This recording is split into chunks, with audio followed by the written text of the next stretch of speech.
Good evening, CLC. I'm Naomi Feda. Thank you so much for joining me here this evening.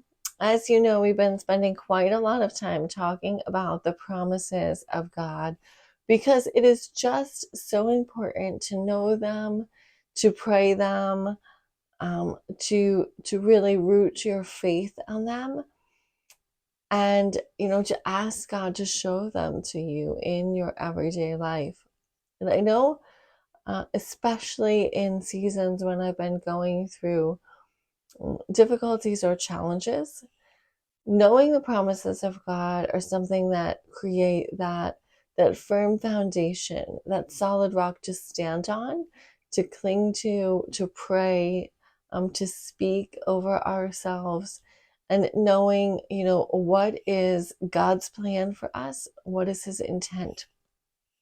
And so today I'm in Second Corinthians chapter 4, and this whole passage really speaks about focusing on not on the present, our life here on earth, but really becoming more fixed on heaven or on our eternal life, and not losing sight of that, recognizing that everything that happens to us here is in preparation for who God is changing us into for eternity. Not, yes, He's changing our character here.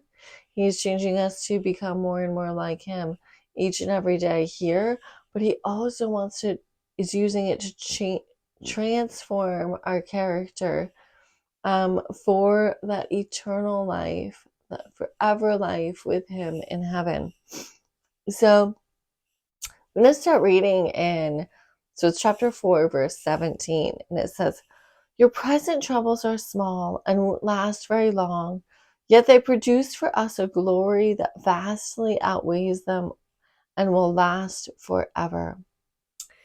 So, here, as I read that, or if I were going through, to remember to say, Lord, you say that these troubles, they're not going to last forever.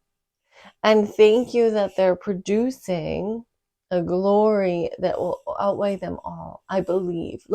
So having this heart of expectation that the challenges and troubles that we're going through are something that God is going to ultimately use for good, to develop character, to change us into His internal purpose and plan for us.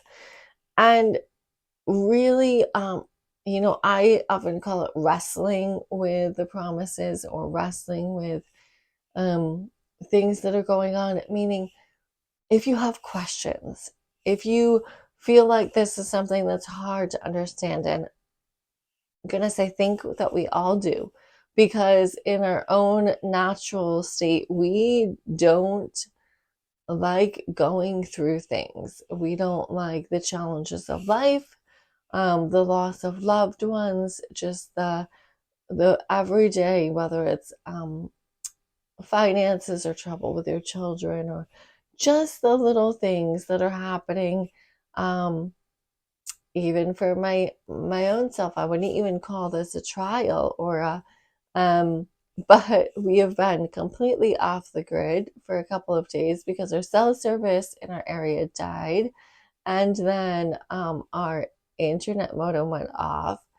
And so, not that that is in any way a trial, but it's also something where we can bring in and say, rather than complaining about them, God, what can you teach me through this? What during this time when we're not accessible to the world, so to speak, how can you use this to cultivate in me a more Christ-like attitude? Or, any little thing that's happening, a car is breaking down. I had another friend, their washer and dryer went this weekend. All of these things, rather than complain about them, God can use each and everything to maybe work in us patience, or you never know who He might lead you to meet while you're out, looking for that new dryer. All of these things, I think, in our humanness, take them as the troubles of life. And compared to those who live in other countries, these are not even troubles that should be on our radar, so to speak, meaning they are all part of living in America and having those things. But just a reminder that whatever is happening, rather than complaining about these things, recognizing, oh God, this trouble, this challenge, I believe that you're using it to change me, to transform me, that it's a light and momentary trouble. And clinging to him and really getting to know him through the process of whatever the challenges may face, whether they be, as small as mine of just not having some internet and Wi-Fi currently, or whether it has to a much bigger scope of maybe losing someone that you love, or having a child that is making poor choices. Whatever it is, all of these challenges, God is present. He wants us to come to him, and so he can just work in our hearts and grow us to know him and love him more.